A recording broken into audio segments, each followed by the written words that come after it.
Right, update ang aking pagpapasteurization ng planting spawn or substrate. No, ayan. So, yung apoy niya no, sobrang init. Yan sa drum na yan. Yan. Dapat ganyan lumulubo siya. Tapos tumutunog.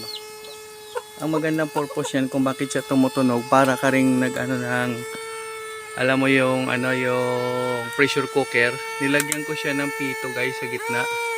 Yan o. Pito ng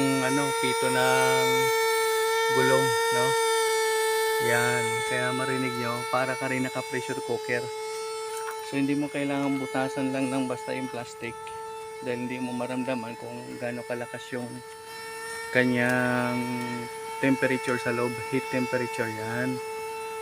So yan na yung maging update ko sa substrate na ginawa ko. Mamaya pang alas 8 yan, kasi kailangan mo ng 8 to 10 hours na pasteurize para siguradong patay ang bakterya, no? Yan. So ang apoy niya malumanay lang, pero dapat kulong-kulo na yan, kulong-kulo ng loob niyan, dahil lumulubo na yung plastic. Kanina hindi pa lubo ang plastic, no? Ayan, no? So para ka ring naka pressure cooker guys. Yan ang gagawin nyo sa inyong drum kapag kayo nag-pasteurize.